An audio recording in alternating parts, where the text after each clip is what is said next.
Hello dear students, I Akash Mehta at Akash Bajus welcome you all in today's session. तो आज के हम इस सेशन में सर्कुलर मोशन एक चैप्टर शुरू करने वाले हैं and today we will see what is the circular motion means और सर्कुलर मोशन में बहुत सारे पैरामीटर्स के बारे में हम आज जानेंगे इस सेशन में.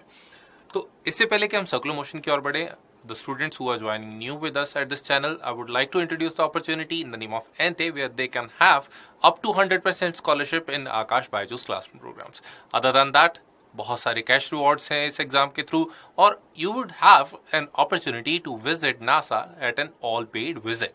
Okay, and you would get to know your all India rank. बहुत सारे बच्चों के लिए ऑल इंडिया रैंक जानना बहुत ही इंपॉर्टेंट रहा है उनकी नीट की जर्नी में. सो with that I can also say कि आप ऑनलाइन ऑफलाइन दोनों मोड्स में इस एग्जाम को दे सकते हैं in the slot of your own choice. Registration बिल्कुल फ्री ऑफ कॉस्ट है इस एग्जाम के लिए, तो ज़रूर इस एग्जाम को दीजिए. आपको बहुत सारे इसके थ्रू एड ऑन्स, बहुत सारे आपको इसके थ्रू आपके रिजल्ट्स के अच्छे अच्छे स्कोर आपको पता चलेंगे.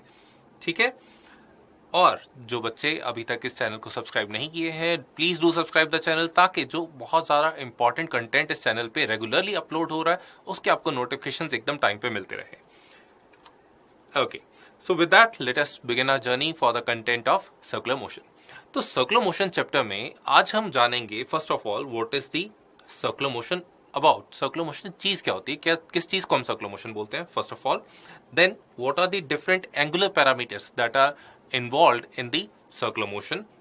After that we will see कि कितनी तरह का circular motion होता है, what are the different types of the circular motion. Then what are the accelerations involved in the circular motion of a particle, and near to the end of this session we will see what is the concept of radius of curvature. तो चलिए आज का lecture शुरू करते हैं with what is circular motion. तो सबसे पहले हमारे लिए ये जानना जरूरी है कि सर्कल किस चीज को बोलते हैं.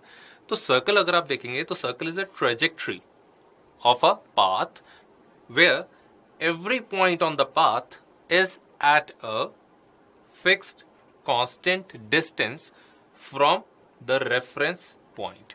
ठीक है, तो यहां पे हमने तीन चीजें बोली. First, it is a trajectory of a path जिस पे सेकेंड सारे के सारे पॉइंट्स एक फिक्स डिस्टेंस पे होंगे. The second thing, a fixed distance, and third thing, there should be a reference point जहां से वो fixed distance calculate किया जाएगा. तो the path should be in a 2D plane. अगर 3D में होगा तो it would result in a sphere. ठीक है, तो 2D में होगा पहले तो ये. Second, जो वो fixed distance है that is called radius of the circle. ठीक है, और जो reference point है that is called the center of the circle. अब circle एंटिटी तो हमें समझ में आ गई कि सर्कल क्या चीज है, वो हमें समझ में आ गया. जब कोई पार्टिकल इस पाथ पे ट्रेवल करेगा on this circular path, when the particle travels, then we call the particle to be having a circular motion. ठीक है, तो यहां से हमें मोटा मोटा समझ में आ गया कि सर्कल की डेफिनेशन से सर्कुलर मोशन की डेफिनेशन क्लियर हो गई है. Again, the particle would B eight a fixed distance called radius from the reference point called the center. Okay, so now what are the different parameters that are involved in the circular motion? तो parameters जैसे कि हमने rectilinear motion में जो सीखे थे, that is position, displacement, velocity and acceleration, those are the similar we will be having the similar kind of parameters here in circular motion also. लेकिन circular motion में all these parameters would be angular in nature. So there would be angular position, angular displacement, angular velocity as well as angular acceleration. तो आइए एक एक करके जानते हैं what is angular position, displacement, velocity and acceleration. तो first of all angular position. Circular motion में दो चीजें इंपॉर्टेंट है. पहले तो origin, that is a reference point, and a reference line. तो सर्कल में ओरिजिन सपोज ओ पे हमने मान लिया and there is a position P and I want to tell somebody कि भाई ये पोजीशन पी कहां पे है सर्कल पे.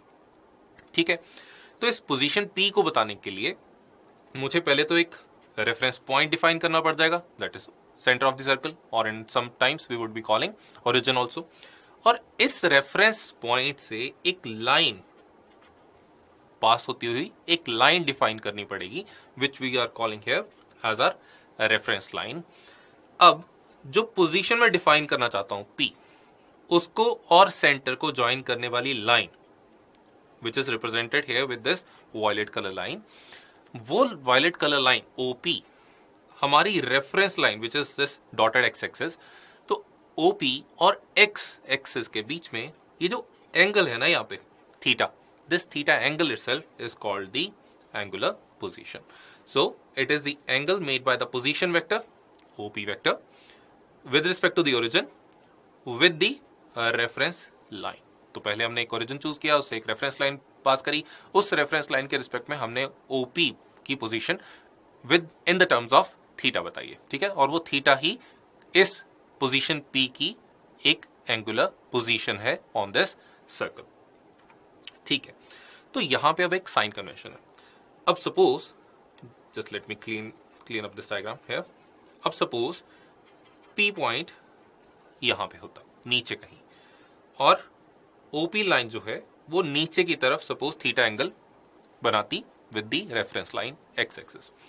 तो अब मैं ये कैसे बता सकूं, क्योंकि थीटा एंगल पे दो पॉइंट मिल जाएंगे। अगर मैं किसी को बोलूंगा कि theta, let us suppose theta is equal to 30 degree, right, and 30 degree in the radians would be pi by 6 radians. So 30 degree or pi by 6 radians.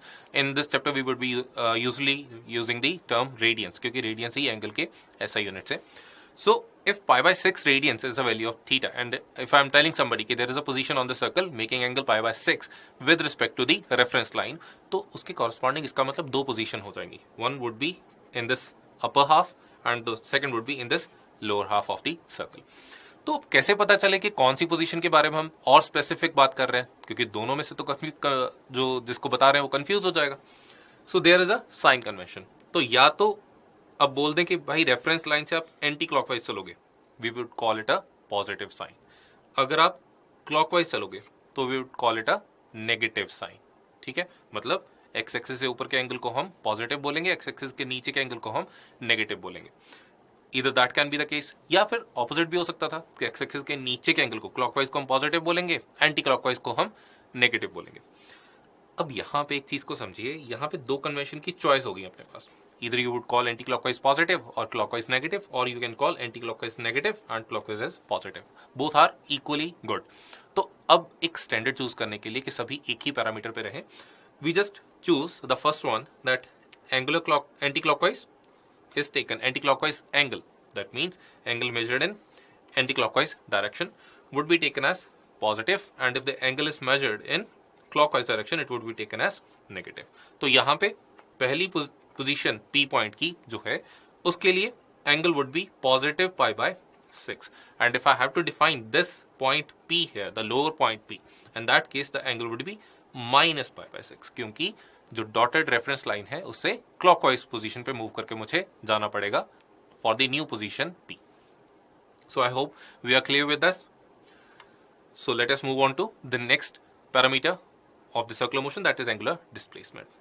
अब अगर एक पार्टिकल पोजीशन P से चल के किसी दूसरी पोजीशन पे जाता है, ठीक है, सो अगर एक पार्टिकल पोजीशन P से चल के किसी दूसरी पोजीशन पे जाता है, let us call it as Q. So it would have changed the angle that the position vector was making with the reference line. Earlier the angle was theta, and let us say it has rotated more ahead with the angle theta 1. So the new total angle would be theta plus theta 1, है ना। तो इसका मतलब actually हुआ क्या है कि पहले नई पोजीशन थीटा पे थी और अब नई पोजीशन कहाँ पे चली गई है, थीटा प्लस थीटा 1 पे। ये जो थीटा 1 का चेंज आया है ना पोजीशन में, this change in angular position itself is known as angular displacement. So this is the angle through which the position vector of the moving particle rotates in the given time interval, and it is called angular displacement. ठीक है। अब angular displacement जो है reference line आपने कहाँ पे लिए उससे कोई फर्क नहीं पड़ेगा। इससे रेफरेंस लाइन सिर्फ किस चीज के लिए इफेक्ट करती थी, एंगुलर पोजीशन के लिए, but change in angular position के लिए रेफरेंस लाइन से कोई फर्क नहीं पड़ेगा, जहां पे मर्जी ले लो चेंज सेम ही आएगा। So the angular displacement it does not depend on the reference line, but it does depend on the point where you have taken your origin. ठीक है, आपने ओरिजिन कहां पे चूज किया उस पर तो डिपेंड करती है, लेकिन रेफरेंस लाइन कहां पे लिए उस पर डिपेंड ये नहीं करती। ठीक है, so again what are the qualities of this angular displacement? It is a dimensionless quantity because है क्या ultimately ये है तो angle ही है, and angle is a dimensionless quantity. Then it is usually measured in radians because again being an angle SI units should be radians. And what are the other units? Degrees and revolutions also. In one revolution, there would be 2 pi radians and 360 degrees. That we already know. So, another interesting parameter, not an angular parameter, but an interesting one rather, is arc length. Angular theta value से arc length कैसे define करी जाती है, that we should know before moving to the further topics. तो इसमें क्या है, arc length, suppose एक पार्टिकल पोजीशन x पे था and it went to the position y on this circular path. So x से y तक जाने में उसने इस वाइट कलर का पोर्शन कवर किया होगा सर्कल का. The length of that portion itself is known as arc length. So the length of the path travelled by the body along the circumference, है ना, ये डिस्प्लेसमेंट नहीं है, ये अलोंग दी सर्कमफ्रेंस. जो length actually length of path travel करनी पड़ी, that is called the arc length. और आर्क लेंथ एल का पोजीशन जो चेंज हुई थीटा से, उसके साथ क्या रिलेशन है, that relation is L equal to R theta. That means if you move with an angular displacement of theta along the circle of radius r, then the path length that you would have traveled is nothing but arc length L equal to r theta. So this thing you should keep in your mind now. ये relation पता होना चाहिए हमें. Okay, so the next angular parameter would be angular velocity. अब angular velocity क्या चीज़ है? एक particle initial position से किसी final position में चला गया during time delta t and it has covered an angular displacement of delta theta for that. कि ऑलरेडी भाई की थीटा पोजीशन थी, उसने थीटा प्लस डेल्टा थीटा पे नई पोजीशन ले ली, theta plus delta theta was the new position after delta t time. So that means it has displaced itself with an angular displacement of delta theta.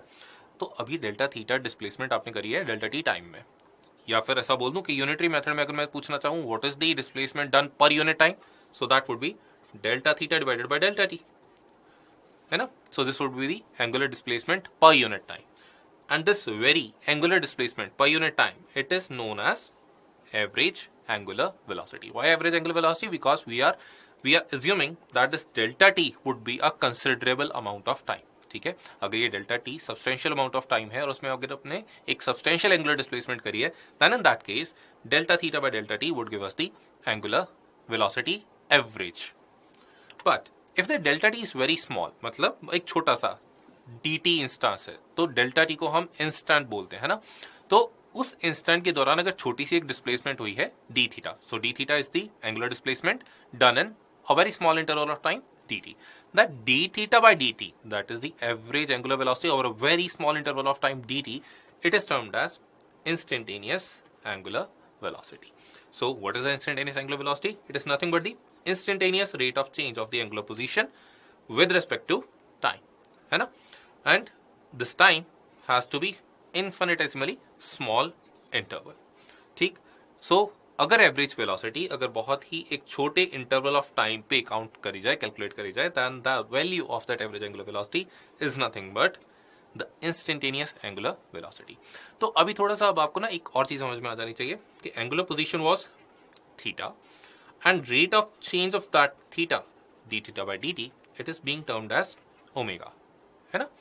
और theta अगर anti clockwise direction में travel करता है, theta position के लिए अगर हमें anti clockwise चलना पड़ता है रेफरेंस लाइन से, we would term it as positive as per the sign convention. Clockwise चलना पड़ता है तो we would term it as negative. ये पॉजिटिव नेगेटिव निकल के कहां से आ रहा है? Suppose if a circle is there and we move along it in the anti clockwise direction, that means the angular velocity is in anti clockwise direction. तो यहाँ पे जो डायरेक्शन होती है ना, that is given by the right hand thumb rule. What is that? Suppose if you curl the fingers of your right hand along the direction of motion on the circle, मतलब आप अपने right hand की जो fingers हैं उसको अगर आप curl करें along the direction of the motion, तो जो थंब की डायरेक्शन होगी of your right hand, that would give you the direction of angular velocity omega. So omega is a vector quantity जिसकी डायरेक्शन कैसे दी जाती है? with the right hand thumb rule. अब right hand thumb rule में अगर आप अपनी fingers को एंटी क्लॉकवाइज कर्ल करोगे, then you will see the thumb of your right hand would be facing toward your face. तो ये जो टुवर्ड्स फेस है ना, इस नेचर की वजह से we are calling this as positive. इसकी वजह से हमने वो कन्वेंशन चूज करी है। ठीक, अब यहाँ पे अगर आपने angular position anti clockwise direction में चूज करी, then your angular velocity would be having the direction positive towards your face by the help of right hand thumb rule. You can see that. और अब ये जो vector quantity है angular velocity, इसकी जो units हैं, ऐसा units, those are radian per second. Radian for angle and per second for per unit time. और ये जो डायरेक्शन हमने अभी अभी सीखी है with this right hand thumb rule, this is also called as axial direction. इसी वजह से हम omega vector, that is instantaneous angular velocity vector, को एक्सियल वेक्टर भी बोलते हैं, क्योंकि इसकी डायरेक्शन हमें इस राइट हैंड स्क्रू रूल या right hand this thumb rule, हमें उससे पता चल रही है। So next, what is this omega relation with time period and frequency? What is a time period? Time period is the time that a particle would take to complete one full circle, है ना? That is called the time period. और frequency क्या होती है? एक unit time में कितने बार circle complete कर लिया। तो suppose I take t amount of time to complete the circle once. That means in that t amount of time I would have covered 2 pi radian angle on the center of the circle, क्योंकि एक revolution हो गया तो एक revolution में 2 pi radian होते हैं। तो अगर मैं ये पूछूं कि 2 pi रेडियन मैंने t टाइम में कवर किए, तो कितने रेडियन मैंने पर यूनिट टाइम कवर किए, that would B 2 pi upon t. So this 2 pi upon t would give me the value of the radians covered per unit time, and the radians or the angle position covered per unit time was the definition for angular velocity. So the angular velocity would be having its relation with the time period as omega equal to 2 pi by t. ठीक है, ये relation जो है ये हमें अब याद रखना है। और हमें ये भी पता है कि टाइम पीरियड और फ्रीक्वेंसी में क्या रिलेशन होता है। The time period is nothing but inverse of frequency, and if it is so then omega would also be equal to 2 pi F और 2 पाई टाइम्स फ्रीक्वेंसी। तो अगेन फॉर्मूला क्या है, angular velocity if a time period is given of the particle would be equal to 2 pi by T, where T is the time period, और equal to 2 pi F, where F is the frequency. और ये जो F है, time period के तो unit second से ही होंगे, f is sometimes measured in revolutions per second. ठीक है, जो यूनिट्स होते हैं फ्रीक्वेंसी के कई बार रेवोल्यूशन पर सेकंड भी दिया जाता है, हर्ट्ज तो वेव्स के लिए होता है। तो in circular motion you would see revolution per second many times angular velocity और the frequency would be given in revolution per second. So you must know कि उससे अब एंगुलर वेलोसिटी निकालने के लिए we would have to multiply with 2 pi. ठीक है, ये चीज आपको क्लियर होनी चाहिए। So the next parameter, we have already covered the 3 parameters, angular parameters. One was the angular position, then we had angular displacement, then we had angular velocity. Now we would be having angular acceleration. अब angular acceleration क्या है? Omega, what was omega? Omega was the angular velocity. अब angular velocity हमें क्या बता रही थी कि कितनी जल्दी एक पार्टिकल एक सर्कल को कवर करता है ना? That was the sense of the angular velocity. अब हो सकता है कि जब एक पार्टिकल सर्कुलर मोशन में है तो पहले वो स्लो हो और धीरे धीरे तेज होता जाए, ऐसा भी तो हो सकता है। इसका मतलब वो क्या चीज चेंज कर रहा है, वो अपनी एंगुलर वेलोसिटी चेंज कर रहा है। अब अगर एक पार्टिकल टाइम इंटरवल के दौरान अपनी एंगुलर वेलोसिटी चेंज करता है, इन दैट केस वी से the particle is having angular acceleration. Angular acceleration means the angular velocity is changing पर unit time. So what is the angular acceleration? Angular acceleration is nothing but if the angular velocity of body changes from omega 1 to omega 2 in the time interval t2 to t1, then t1 to t2, sorry, the change in angular velocity divided by the change in time, that means change in angular velocity per unit time, is known as the average angular acceleration. है ना? हो सकता है slow भी हो रहा हो सकता है तेज भी हो रहा हो, बट अगर उसकी एंगुलर वेलोसिटी चेंज हो रही है पार्टिकल की, that means the particle is having angular acceleration, and the angular acceleration is defined as rate of change of, not the average angular acceleration is change in angular velocity divided by change in time. यहां तक तो clear है। और इसके जो units होंगे, again radian per second is the unit of angular velocity divided by second further, that would be radian per second square would be the angular accelerations, SI units. और अगर वो जो टाइम इंटरवल है, अगर आपने बहुत छोटा टाइम इंटरवल ले लिया, then the average angular velocity would lead us to the value of instantaneous angular acceleration. Sorry, average angular acceleration would lead us to the value of instantaneous angular acceleration. So what is instantaneous angular acceleration? It is the instantaneous rate of change of the angular velocity. So alpha vector, which is the instantaneous angular acceleration, it would be equal to d omega by dt. So alpha is the symbol which we normally use for representing the angular acceleration, and omega is the symbol that we use for denoting the angular velocity, while theta was the symbol for angular displacement or angular position.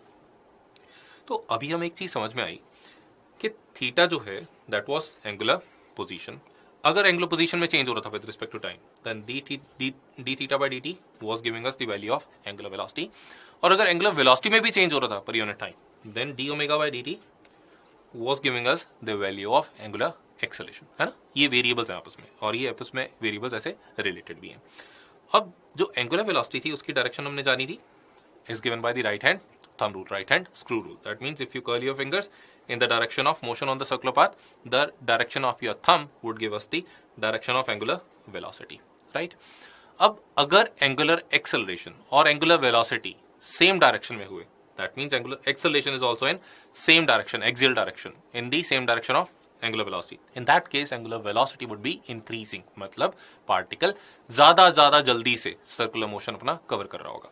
But अगर angular acceleration opposite direction में हुई तो angular velocity का magnitude कम होगा. That means particle जो circle पे already move कर रहा होगा वो धीरे धीरे टाइम के साथ स्लो होता जाएगा.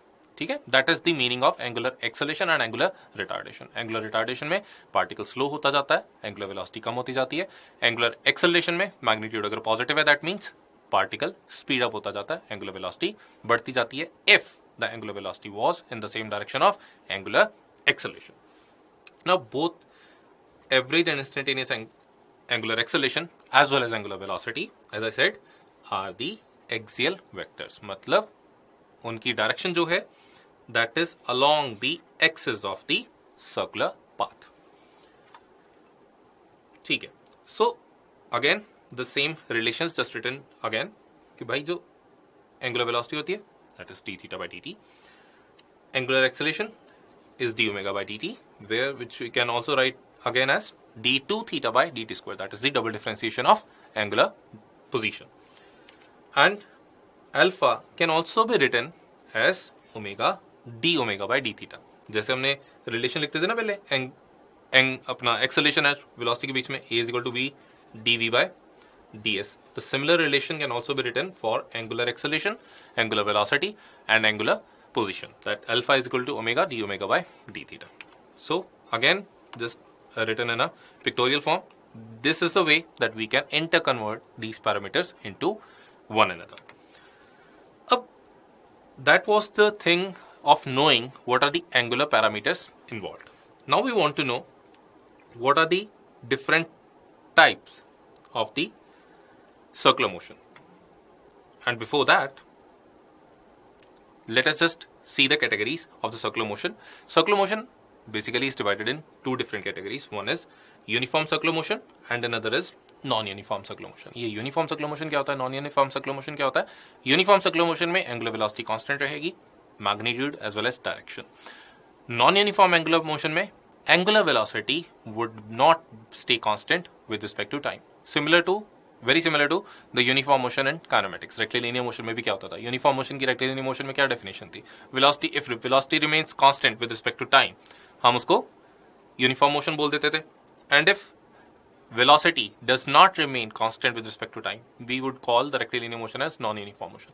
Here in circular motion also, if angular velocity remains constant with respect to time, that means angular acceleration is 0, then the motion would be uniform circular motion, right? So uniform circular motion, angular velocity would remain constant, while angular acceleration, that is the differentiation of angular velocity, would remain equal to 0. But in non-uniform circular motion, angular velocity would not remain constant anymore with respect to time, and so there would be an angular acceleration, so angular acceleration would be non-zero. So angular velocity in case of non-uniform circular motion is not constant, so it undergoes a non-uniform circular motion. A particle would undergo a non-uniform circular motion when its angular velocity would be changing with respect to time. अब बात यह है कि parameters में हमने relation देख लिया इन theta, omega and alpha, पर अगर आप इन्हीं रिलेशंस को आपस में कंपेयर करेंगे कि जो थीटा, ओमेगा और अल्फा में रिलेशन अभी हमने देखा, similar kind of relations were there between x, v and a in rectilinear motion, है ना। तो उसकी हेल्प से थोड़ा हम और आगे अब देखते हैं कैसे रिलेशन एस्टेब्लिश होते हैं। So if omega naught is the initial angular velocity of the particle, omega is the final angular velocity of the particle, theta being the angular displacement of the particle, and if alpha is the constant angular acceleration in case of uniform or non-uniform circular motion, then क्योंकि जैसे relation हमने इन तीनों में देखे वैसे ही relation हमने rectilinear motion में भी देखे थे। तो जैसे रिलेशन रेक्टिलिनियर मोशन में v, u, a, x और t में एग्जिस्ट करते थे, वैसे ही relation omega naught, omega, alpha, theta and T में भी एग्जिस्ट करने चाहिए, क्योंकि वहां पे इनिशियल वेलोसिटी होती थी, यहाँ पे इनिशियल एंगुलर वेलोसिटी है, वहां पे फाइनल वेलोसिटी होती थी, यहाँ पे फाइनल एंगुलर वेलोसिटी है, वहां पे एक्सेलरेशन रेक्टिलिनियर होती थी, यहाँ पे एंगुलर एक्सेलरेशन है, वहां पे जो एक्स होता था यहाँ पे थीटा है, and T is the same in both cases, है ना। और जैसे रिलेशन इन पैरामीटर्स में आपस में थे वैसे ही रिलेशन कुछ हमें इन पैरामीटर्स में भी आपस में दिख रहे हैं। तो एक्सेलरेशन कांस्टेंट के केस में जैसी equations of motion in parameters में थी, वैसी ही equations of motion in case of angular acceleration being constant हमें एंगुलर पैरामीटर्स में भी मिलने चाहिए।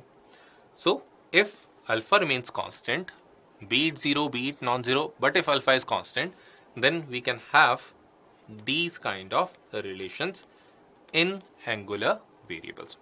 V is equal to u plus at के पैरेलल ये रिलेशन है, omega is equal to omega naught plus alpha T, s is equal to ut plus half at square के parallel ये रिलेशन है, theta is equal to omega naught T plus half of alpha T square, then v square is equal to u square plus 2a के parallel ये relation है, that omega square is equal to omega naught square plus 2 alpha theta, and then we have a relation parallel to snth also, that theta nth is equal to omega naught alpha by 2 into 2n minus 1, है ना। ये relation वैसे ही है जैसे rectilinear motion में थे, just because the quantities here are having the similar kind of relations as were there in the rectilinear motion.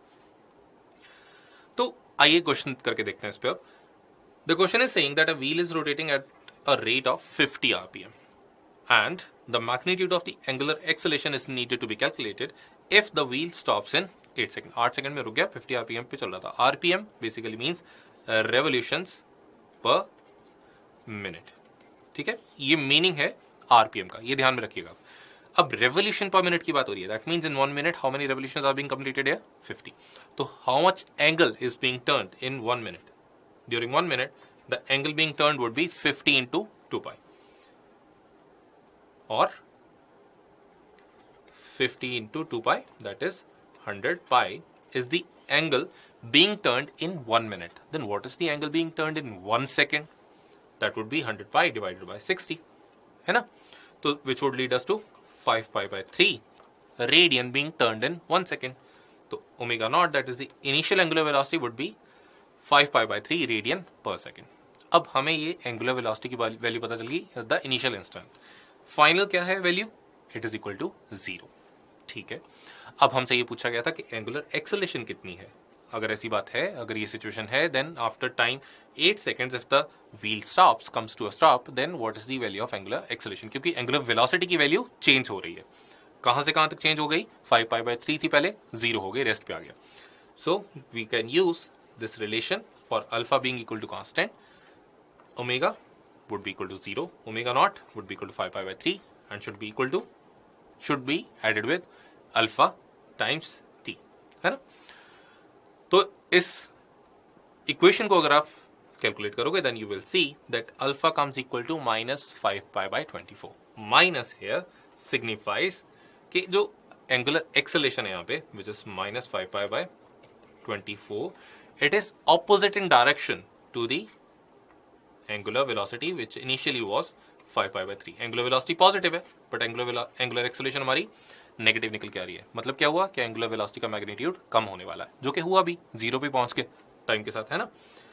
But हमें question में क्या पूछा गया था? हमें क्वेश्चन में पूछा गया था what is the magnitude of the in the question we were supposed to know what is the magnitude of the angular acceleration. So for that option B that is 5 pi by 24 should give us the correct answer.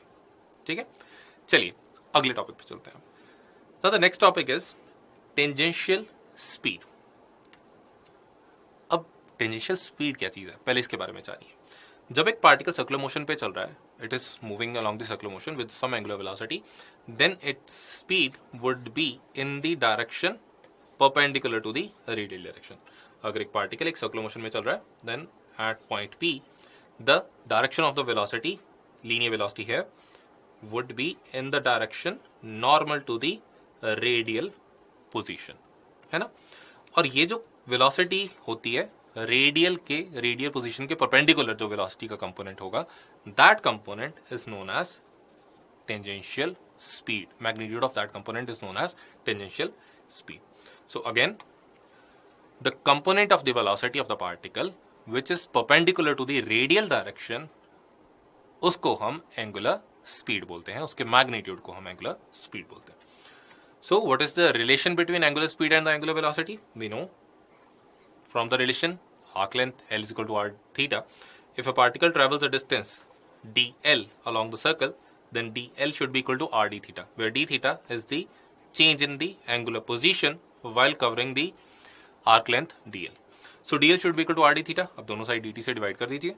You would have dl by dt equal to r d theta by dt. Now what was d theta by dt? Nothing but omega. And what is dl by dt? Angular velocity, not angular velocity, the linear tangential velocity, है ना. तो इनको अगर मैं substitute करूं, then v would be equal to r d theta or d theta by dt would be equal to omega, and I can rewrite it as v being equal to omega times r. तो here v is tangential speed, v equal to omega r. यहां पे अब किस किस चीज का आपको ध्यान रखना है? v first of all, the value v that we are calculating here, it is the magnitude of the component of the velocity of the particle which is perpendicular to the radial direction. पहले तो ये दिमाग में बिठा लीजिए कि ये net speed जरूरी नहीं कि नेट स्पीड हो.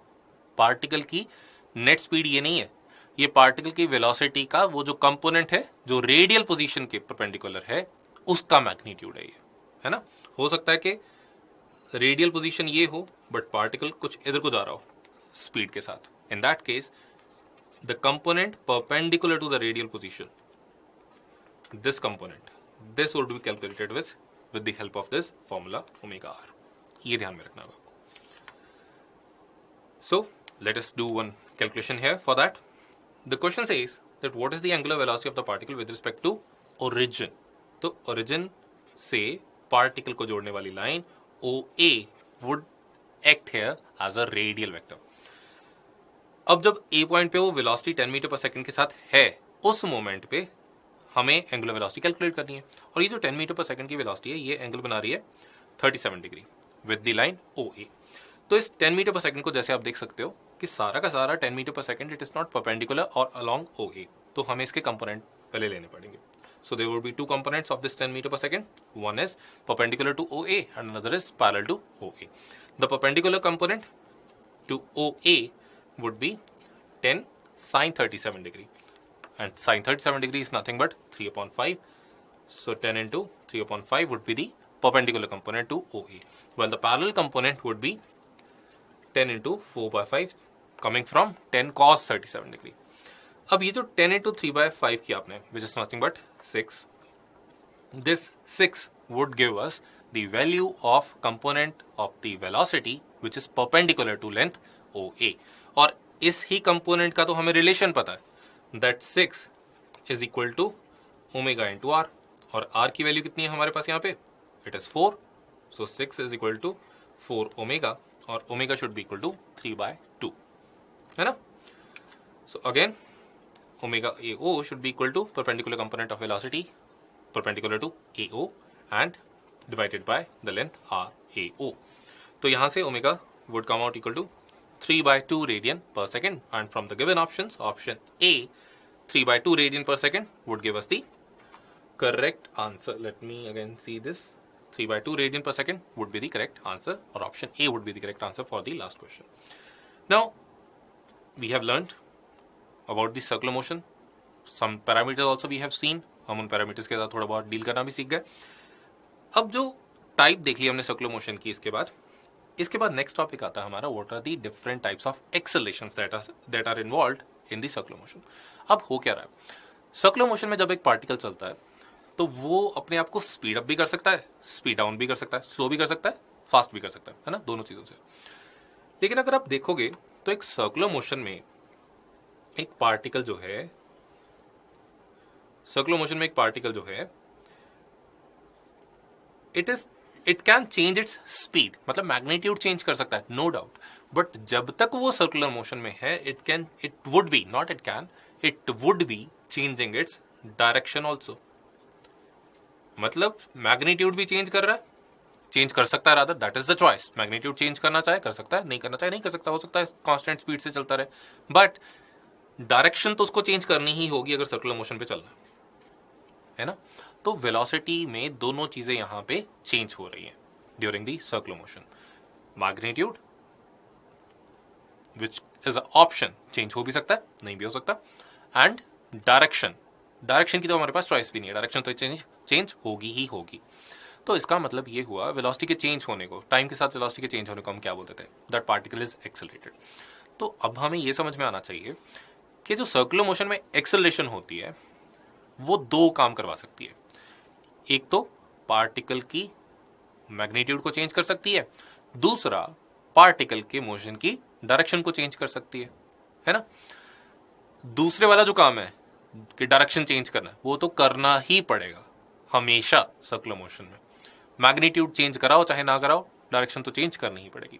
तो इसका मतलब ये हुआ कि एक्सेलरेशन जो है उसके दो कंपोनेंट हो जाएंगे। One would be causing the change in magnitude of the motion, speed, and the second one would be causing the change in direction of the motion. Based on those two different functions, we have the acceleration divided in two components. One is tangential acceleration and the second one is centripetal acceleration. तो दो component हो गए यहाँ पे acceleration के circular motion में। जब है टेंजेंशियल एक्सेलेरेशन का क्या रोल है, its role is to change the magnitude of the speed. Centripetal acceleration का क्या रोल है, its role is to change the direction of the motion. अब स्पीड चेंज हो भी सकती है, नहीं भी हो सकती, तो इसका मतलब ये हो सकता है कि टेंजेंशियल एक्सेलरेशन हो और ये हो भी सकता है कि टेंजेंशियल एक्सेलरेशन ना हो सर्कुलर मोशन के दौरान, लेकिन डायरेक्शन तो चेंज करनी ही करनी है। That means in case of circular motion centripetal acceleration would always be there. दिमाग में इम्प्रिंट कर लो इस चीज को, always in circular motion centripetal acceleration would be there. It is a must quantity. Centripetal acceleration would be there in circular motion, and whenever circular motion is happening we would be finding the cause behind the centripetal acceleration many a times. ठीक है, ये तो question ही बन जाता है कि centripetal acceleration को कौन कॉज कर रहा है और उसकी कितनी क्वांटिटी है, वो बाद में देखते हैं अभी अपन कि सेंट्रीपिटल एक्सेलरेशन की कितनी वैल्यू होती है। That is the topic now. But अभी आपको ये समझ में आ जाना चाहिए कि एक्सेलरेशन की दो कंपोनेंट की है, tangential acceleration, centripetal acceleration. Tangential acceleration is causing the change in magnitude which can be there, may not be there, but the centripetal acceleration which is causing the change in direction of the motion would always be existing in circular motion. Okay, that must be imprinted in your mind. अब ये जो दो component होते हैं, one is tangential that means along the tangent, another is centripetal that means along the radial direction. Centripetal actually it is made up of two words, centripete, pete means seeking और loving, centripetal means centre loving. तो this centripetal acceleration is towards the centre while this tangential acceleration is along the tangent. So let me draw this diagram again here. The centripetal acceleration would be along the the tangential acceleration would be along the tangent as the word suggests, and the centripetal acceleration would always be towards the center. So these are two components of the acceleration in the circular motion and they are perpendicular to each other. So the total acceleration is going to be the vector sum of these two components of the acceleration. So let us see one by one. First of all, tangential acceleration, the component of the acceleration which is directed along the tangent of the circle. It is known as tangential acceleration and it is responsible for, as I said earlier, for changing the speed of the particle. अब हो भी सकता है speed change हो रही हो और नहीं भी हो सकता स्पीड चेंज हो सकता है मैं कांस्टेंट स्पीड से चले जा रहा हूं सर्कल पे, तो in that case tangential acceleration would be equal to 0. तो that was the case of tangential acceleration. So tangential acceleration is equal to dv by dt, where v is nothing but the magnitude of the velocity. And if magnitude of the velocity is changing with respect to time, that means tangential acceleration is available in the circular motion. But in case of circular motion, centripetal acceleration is always going to be there. उसको अभी देखते हैं, पहले ये question देख लेते हैं एक बार. The question is saying that a runner starts from rest and accelerates at a uniform rate. ठीक है. To achieve a velocity of 20 metre per second. Okay. In the interval of 10 second. तो 10 second में एक runner 0 से 20 metre per second पे पहुंच गया. That means उसने अपनी स्पीड बढ़ाई है. बढ़ाई है मतलब टेंजेंशियल एक्सेलरेशन हुई होगी, और हमें वो टेंजेंशियल एक्सेलरेशन ही पता करनी है. तो स्पीड कितने अमाउंट से बढ़ी है? 0 से 20 पे पहुंच गई, मतलब 20 के अमाउंट से स्पीड बढ़ गई है. टाइम कितना लिया उसने? 10 सेकेंड लिया. तो चेंज कितना आया स्पीड में? 20 का. टाइम में कितना चेंज आया? 10 सेकेंड का. Then what is the tangential acceleration? Change in speed divided by change in time. That means equal to 2 meter per second square. So that must be the value of tangential acceleration during the motion of this particle. So tangential acceleration should be equal to 2 meter per second, or from the given options here, option C, 2 meter per second square should give us the value of tangential acceleration of the particle. हमने अभी तक centripetal acceleration के magnitude की बात नहीं करी है. हो सकता है particle के, क्योंकि हो सकता क्या, particle circular motion पे था, centripetal acceleration would already be there. लेकिन टेंजेंशियल एक्सेलरेशन के बारे में क्वेश्चन था, तो उसका magnitude 2 metre per second square आ गया. Now let us move on to the vector form relation between the tangential acceleration and the angular acceleration. अब एंगुलर एक्सेलरेशन जो होती है, एंगुलर एक्सेलरेशन क्या होती थी? जब एंगुलर एक्सेलरेशन होती है, एंगुलर स्पीड बढ़ती है. एंगुलर स्पीड बढ़ने का मतलब बढ़ती है, कम होती है, चेंज होती है. मतलब एंगुलर स्पीड का, एंगुलर वेलोसिटी का सपोज बढ़ने का केस हुआ अगर, तो बढ़ने का क्या मतलब हुआ? आप जल्दी जल्दी सर्कल कवर करना शुरू कर दोगे. जल्दी जल्दी सर्कल कवर करने का क्या मतलब हुआ? आपने स्पीड बढ़ा दी होगी. स्पीड बढ़ा दी मतलब मैग्नीट्यूड बढ़ा दिया. मैग्नीट्यूड बढ़ाना किसका काम था? टेंजेंशियल एक्सेलरेशन का. तो दिमाग में अब दोबारा सोचो, if there was angular acceleration, angular velocity would be changing, है ना? या तो सर्कल कवर करना जल्दी हो रहा होगा या धीरे धीरे हो रहा होगा. And if that is the case, that means speed का मैग्नीट्यूड या तो बढ़ रहा होगा या कम हो रहा होगा. अगर स्पीड के मैग्नीट्यूड में चेंज आ रहा है, that means there would be an tangential acceleration. So always if there is an angular acceleration, there would be a tangential acceleration. और टेंजेंशियल एक्सेलरेशन और एंगुलर एक्सेलरेशन में रिलेशन क्या होता है? AT is equal to alpha R. ठीक है. And in vector form AT vector is equal to alpha vector cross R vector. So ये relation हमें अभी याद रखना. ठीक. Now moving on to centripetal acceleration. What does centripetal acceleration do? It does a change in direction only of velocity. So centripetal acceleration which is always acting towards the center, it would cause the change in direction of the velocity, which is a must condition for circular motion. So centripetal acceleration हमेशा होगी ही होगी circular motion में. अब ये हमेशा perpendicular होती है velocity के, क्योंकि वेलोसिटी हमेशा टेंजेंशियल होती है सर्कुलर मोशन में.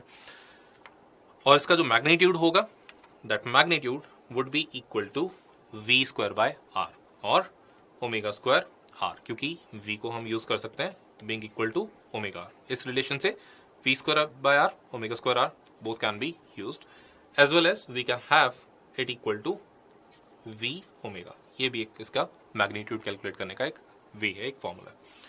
And as it was always acting towards the center, it is sometimes also called as radial acceleration or normal acceleration. Being normal, being perpendicular to the direction of velocity. ठीक है. अब ये याद रखिएगा, centimetre acceleration का magnitude क्या है? v square by r या फिर ओमेगा स्क्वायर r या फिर v ओमेगा. टेंजेंशियल एक्सेलरेशन का मैग्नीट्यूड कहाँ से आता है? From the rate of change of magnitude of the velocity, that is dv magnitude by dt. So now that we know the two components and the magnitude also that we know how to calculate, तो सीधी सी बात है, हमें total acceleration भी calculate करनी आनी चाहिए. तो total acceleration क्या थी? Nothing but the vector sum of the two component, that is tangential acceleration as well as the centimetre acceleration, है ना? तो दो परपेंडिकुलर कंपोनेंट्स का कैसे मैग्नीट्यूड लिया जाता है ऐड करने पे? Under root of AT square plus AC square. और tan theta, where theta is the angle between the angular acceleration, not the angular acceleration, sorry, the acceleration, the net acceleration, and the radial acceleration, that tan theta would be equal to AC by AT. Nothing but the vector, the angles between vector, those kind of formula are there.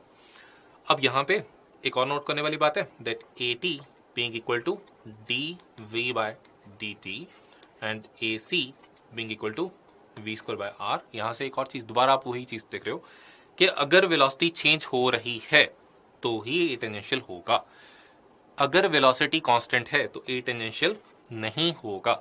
लेकिन velocity का magnitude अगर constant है तो ए tangential नहीं होगा। But if some velocity is there, be it changing be it non changing, अगर speed है तो सेंट्रीपिटल एक्सेलरेशन होगी ही होगी। Okay, the same thing that I was saying again just some time back. तो अब इस क्वेश्चन को देखते हैं। इस क्वेश्चन में बोला जा रहा है that a car is travelling along a circular curve, ठीक है, that has a radius of 50 metre, fine, R की वैल्यू हमें दे दी 50 मीटर। अब ये बोला जा रहा है कि कार जो है ना वो स्पीड अप कर रही है and its speed which was 16 meter per second, it is increasing at a rate of 8 meter per second square। speed increase कर रही है, मतलब ए टेंजेंशियल हमें दे दिया 8 मीटर पर सेकंड स्क्वायर। क्या बात है, स्पीड इस मोमेंट पे कितनी है, चेंज हो रही है नो डाउट, बट है कितनी इस मोमेंट पे 16 मीटर पर सेकंड। अब हमसे पूछा जा रहा है then determine the magnitude of the net acceleration. Net acceleration के बारे में बताइए बोल रहे हैं। तो AT we have already with us, हमें पता है नेट एक्सेलरेशन का फॉर्मूला क्या है, AT square plus AC centimetre acceleration, उसका स्क्वायर, उसके मैग्नीट्यूड का स्क्वायर। तो AC should be equal to, पहले AT की वैल्यू डाल देते हैं यहाँ पे, that is 64 plus that is AT square plus AC, what is AC? AC was V square by R, that means 16 square upon R and R was 50। और हमें इसका भी स्क्वायर चाहिए क्योंकि हमें AC का स्क्वायर ऐड करना है यहाँ पे। ये चीज क्लियर है? So it would be something like under root, let me rewrite it here, under root 64 plus 16 into 16 divided by 50 whole square, or equal to under root of 64 plus 16 into 16, somewhere 256, 256 divided by 50, somewhere 5 square, somewhere around 25 approximately, just making some approximations। तो 64 और 25 इसको अगर मैं add up करूं, so I would be somewhere around 89, है ना, 89 निकल गया, आई गेस, यस, अराउंड 89। अब 89 का स्क्वायर क्या होगा, 8 का स्क्वायर क्या होता है 64, 9 का स्क्वायर 81, 10 का स्क्वायर 100, तो 90 मतलब 81 और 100 के बीच में आप इन मिडवे, तो अराउंड 9.5 रहनी चाहिए, जो ए नेट का मैग्नीट्यूड है in meter per second square, है ना। तो हमारे ऑप्शंस में 22.5 was there, 15.5 was there, 30 was there, the closest option is 9.5 meter per second square. Clear है? और इससे आपको ये भी आइडिया हो जाना चाहिए कि जैसे हम ऑप्शंस को देख के अप्रॉक्सीमेशंस कैसे ले रहे हैं यहाँ पे वैल्यूज में, शायद कैलकुलेशन थोड़ी टीडियस हो जाती है, 16 into 16 डिवाइड बाय 50 और उसका भी स्क्वायर फिर 64 में ऐड करते, फिर एग्जैक्ट कैलकुलेशन के लिए तो मतलब बहुत दूर जाना पड़ता है, अप्रॉक्सीमेशन करनी भी आनी चाहिए हमें।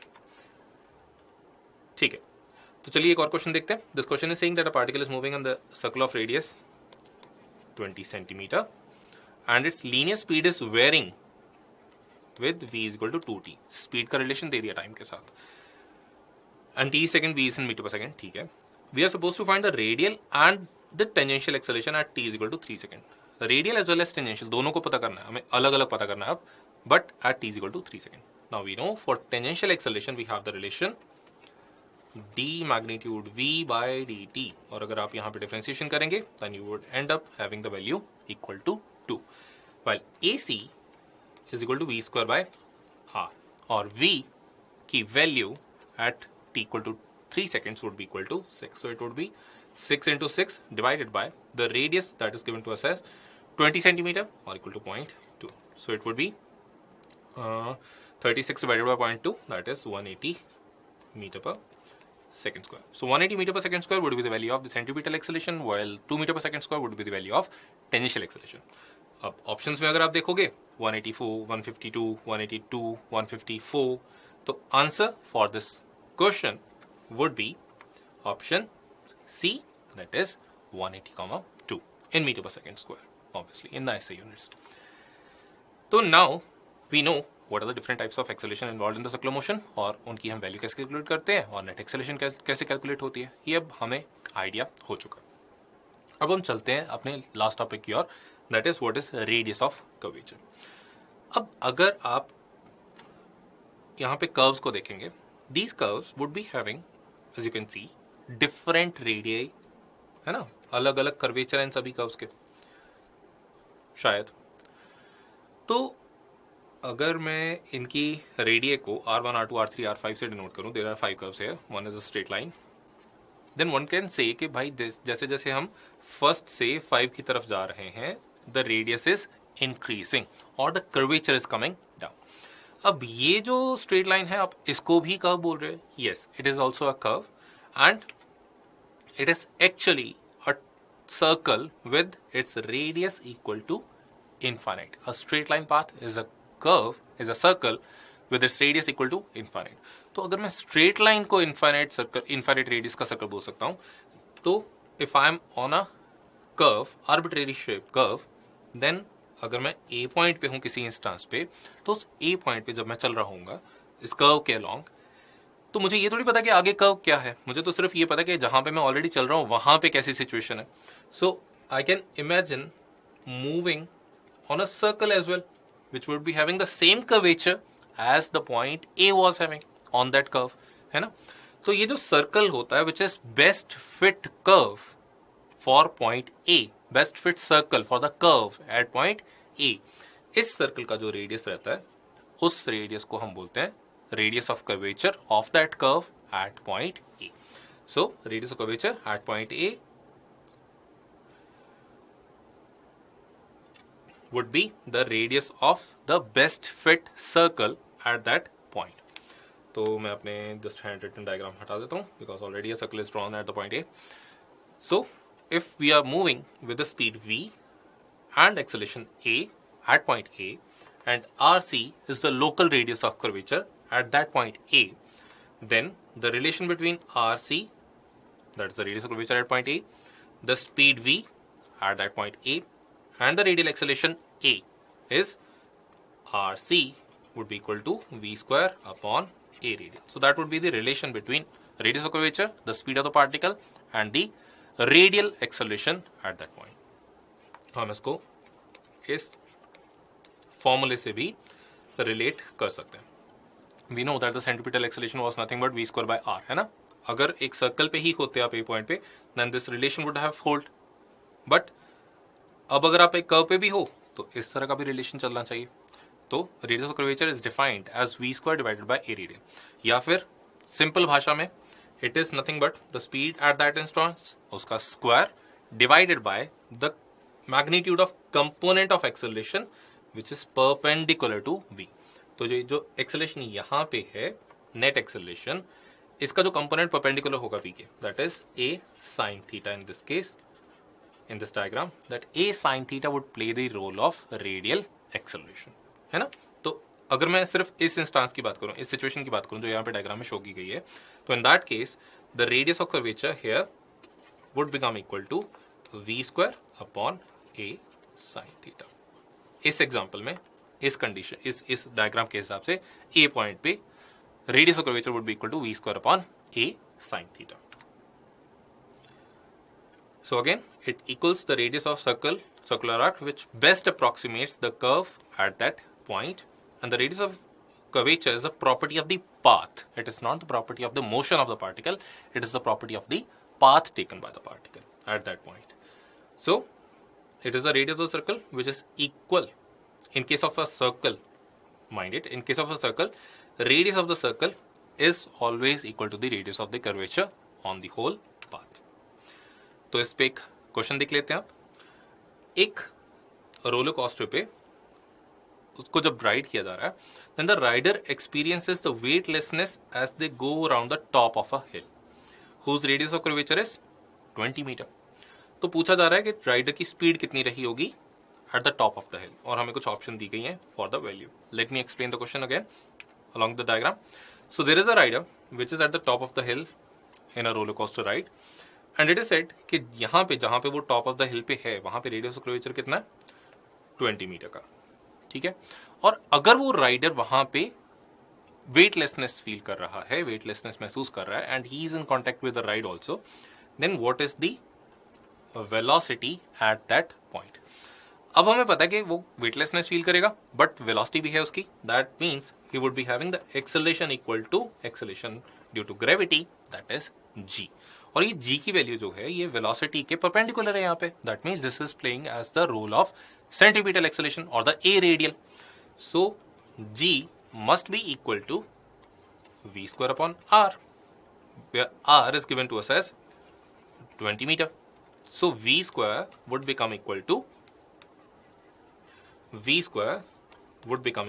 rg, or v would become equal to under root rg, है ना। अब g की वैल्यू कितनी है 10, r की value 20, that means we are dealing with under root 200, that must be the velocity at that topmost point। और अगर आप अंडर रूट 200 की वैल्यू कैलकुलेट करोगे, that under root 200 would be in between under root 196 and under root 225, that means between 14 and 15 metre per second. So from the option A option, that the velocity would be between 14 and 15 seconds, would be the correct answer here. So with that, we are done with our last topic of the day, that is the radius curvature, and I hope you would have learnt a lot in this session. Thank you.